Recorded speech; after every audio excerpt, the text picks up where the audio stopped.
Assalamualaikum warahmatullahi wabarakatuh. Balik bersama saya Abdurrahman Sidis, kelas reguler 3B Fakultas Hukum Universitas Surya Kencana. Baik, di sini saya akan mereview lagi tentang materi hari ini, yaitu materi review untuk hari ini tentang pengulangan materi dari bab 1 sampai bab 3. Dan untuk bab 3 hanya sebagian materi yang telah disampaikan oleh Ibu Profesor Dr. Hajah Heni Nuraini SMH. Bab untuk pengulangan materi tersebut ada juga dari bab 1 yaitu tentang percobaan atau fogging atau attempt. Yang kedua, bab kedua tentang penyertaan atau dynaming. Bab ketiga, adapun bab ketiga tentang perbarengan atau hubungan tindak pidana summon love atau konkursus. Baiklah, dan untuk materi bab ketiga tersebut hanya sebagian materi saja yang telah disampaikan oleh Ibu Profesor Dr. Hajah Heni Nuraini. Dan untuk materi selanjutnya mungkin akan dilaksanakan atau diselesaikan setelah menjelang UTS berakhir.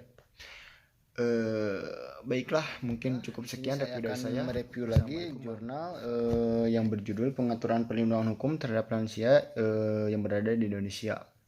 Perlindungan hukum adalah salah satu contoh teori yang berpenting untuk dikaji. Perlindungan hukum menitik beratkan kepada perlindungan masyarakat yang untuk mencari kategori pada teori ini adalah masyarakat lemah, baik secara ekonomis maupun lemah secara sudut pandang yuridis.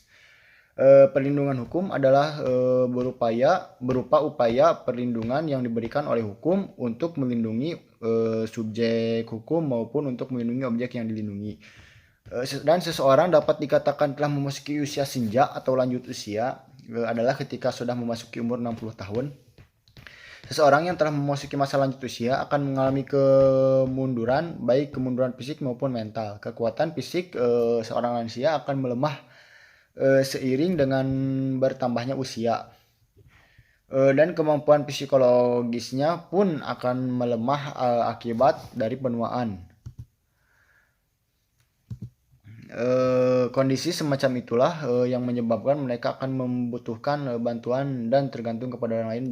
Berdasarkan hal ini diperlukan pengaturan untuk menjamin terselenggarakannya kesejahteraan sosial bagi lansia di Indonesia.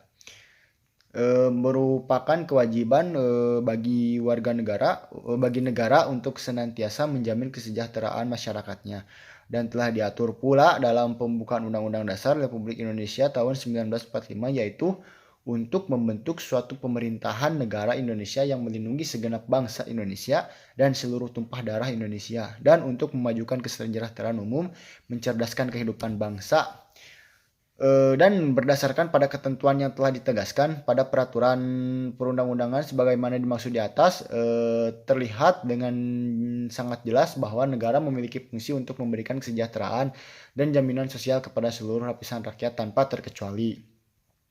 Dan untuk arti luas jaminan ini, jaminan sosial ini yang dimaksud adalah berupa segala upaya yang dilakukan oleh pemerintah, pihak swasta maupun oleh masyarakat untuk melindungi serta memenuhi kebutuhan dasar, dapat meningkatkan kesejahteraan kaum yang rentan dalam menghadapi kehidupan yang penuh dengan risiko.